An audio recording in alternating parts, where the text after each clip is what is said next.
Hey there. Subscribe to my channel. And also press this bell icon, so you never miss any new updates, cause whenever we upload new video you will get a notification. 4 आने पैसों का इतना गम न हुआ जितना समाज के इस चारित्रिक पतन का। दुकानदार ने जानबूझकर मेरे साथ धोखेबाजी की व्यवहार किया। एक सेब सड़ा हुआ होता तो मैं उसको क्षमा के योग्य समझता, सोचता उसकी निगाह न पड़ी होगी, मगर चारों के चारों खराब निकल जाए, यहाँ तो साफ धोखा है। गुड मॉर्निंग स्टूडेंट्स, हिंदी कक्षा में आप सबका स्वागत है। मैं हूँ आपकी हिंदी टीचर मिस परवीन मलबारी। तो बच्चों, 10वीं के दूसरे पाठ को हम लोग देख रहे थे, है ना, कश्मीरी सेब, जो पाठ का नाम है। कैसे लेखक जी सजे हुए सेबों को देखकर उनका जी लालच उठता है और वो सेब लेके घर आ जाते हैं। लेकिन क्या होता है बच्चों, वहाँ पे दुकानदार क्या करता है, लेखक जी को धोखा देता है। वो सभी जो सेब होते हैं वो बिल्कुल खाने लायक नहीं रहते, वैसे सेब उन्हें दे देता है। वो बिना पूछताछ के ऐसे ही ले आने के कारण वो धोखा खा जाते हैं, है ना।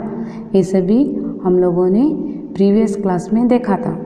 तो चलो बच्चों, देखते हैं आज की कक्षा में हम कश्मीरी सेब पाठ का अगला भाग। तो बच्चों, मैं यहाँ पे पाठ पढ़ के सुनाती हूँ, आप लोग। 4 आने पैसों का इतना गम न हुआ जितना समाज के इस चारित्रिक पतन का।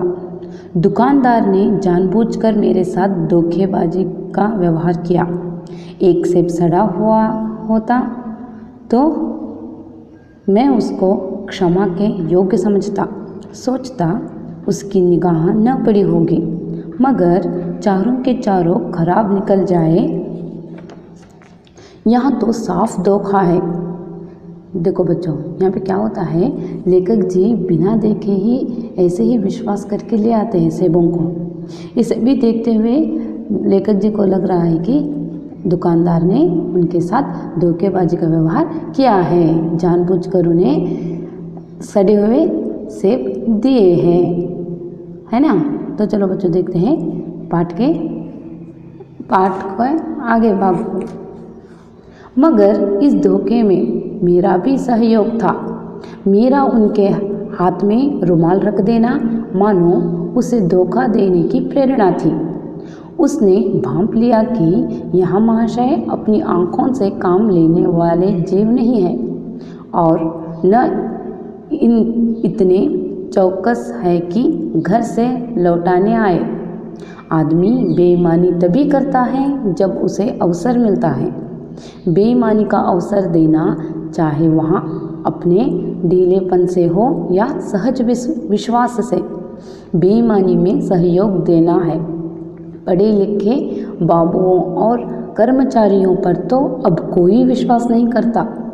किसी थाने या कर्मचारी या म्यूनसिपालिटी में चले जाइए, आपकी ऐसी दुर्गति होगी कि आप बड़ी से बड़ी हानि उठाकर भी उधर न जाएंगे। तो बच्चों, लेखक जी अपने साथ हुए धोखेबाज को यहाँ पे बताते हुए ये कहने की कोशिश कर रहे हैं कि हम लोगों को जब भी खरीदारी करनी है ना, तब सतर्क होकर सावधानी के साथ खरीदारी करनी चाहिए, क्योंकि इस तरीके की धोखेबाजियाँ समाज में अब आम हो चुकी है ना। वैसे ही यहाँ पे लेखक जी विश्वास करके क्या करते हैं, दुकानदार से ऐसे ही सेब ले आते हैं। लेकिन ये क्या हो जाता है, दुकानदार को लेखक जी का रुमाल देना मानो उनको ऐसा लगता है कि मुझे तो अभी अवसर, दुकानदार को लगता है कि मुझे तो अभी अवसर मिल गया धोखा देने का, इसलिए वो क्या करता है, लेखक जी के साथ धोखा करता है, सड़े हुए सेबों को दे देता है। वो बिल्कुल खाने लायक नहीं होते, है ना बच्चों। ये जो है दुकानदार ने लेखक जी के साथ धोखेबाजी करता है।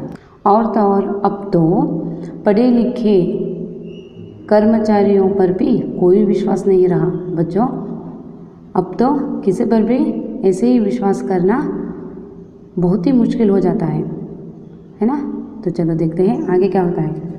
पहले ऐसा नहीं था, व्यापारियों की साख बनी हुई थी, यो तौल में चाहे गांठक आठ गांठक कस ले, लेकिन आप उन्हें 5 की जगह भूल से 10 के नोट दे आते तो आपको घबराने की कोई ज़रूरत न थी, आपके रुपए सुरक्षित थे। मुझे याद है एक बार मैंने मुहर्रम के मेले में एक दुकानदार से 1 पैसे की रेवड़ियाँ ली थी और पैसे की जगह अठन्नी दे आया था। घर आकर जब अपनी भूल मालूम हुई तो दुकानदार के पास दौड़ा गया। आशा नहीं थी कि वहाँ अठन्नी लौटाएगा, लेकिन उसने प्रसन्नचित्त से अठन्नी लौटा दी और उल्टे मुझसे क्षमा मांगी। पर यहाँ कश्मीरी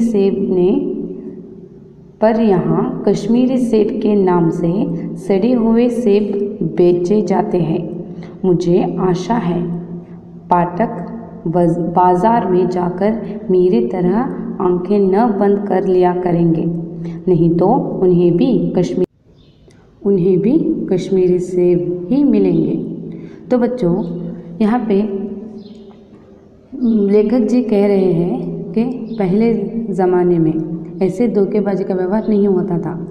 वो अपना एक अनुभव बताते हुए यहाँ पे कह रहे हैं कि एक बार लेखक जी मुहर्रम के मेले में जाते हैं और वहाँ पे वो 1 पैसे की रेवड़ियाँ, यानी रेवड़ियाँ ये एक नमूने की स्वीट है बच्चों, जो तिल और चीनी से बनी हुई है, वो लेते हैं 1 पैसा दे के। लेकिन 1 पैसा देने की जगह वहाँ पे लेखक जी क्या करते हैं, अठन्नी दे आते हैं और उन्हें घर आके पता चलता है कि मुझे तो 1 पैसा देना था, लेकिन मैंने तो अठन्नी दे दी वहाँ पे। लेखक जी को अपने गलती का एहसास होता है और वो क्या करते हैं, दौड़कर दुकानदार की ओर जाते हैं। जाकर वहाँ पे पूछने पर वो दुकानदार क्या करता है, तुरंत प्रसन्नता से दुकानदार जो है वो तुरंत क्या करता है, लेखक जी के अठन्नी प्रसन्नता के साथ लौटाता है और उल्टे क्षमा मांगता है। तो ऐसे पहले ज़माने में ऐसे धोखेबाजी का व्यवहार नहीं होता था बच्चों, लेकिन अब जो इस समाज में जो है वो इस तरीके के धोखेबाजी का व्यवहार आम हो चुका है।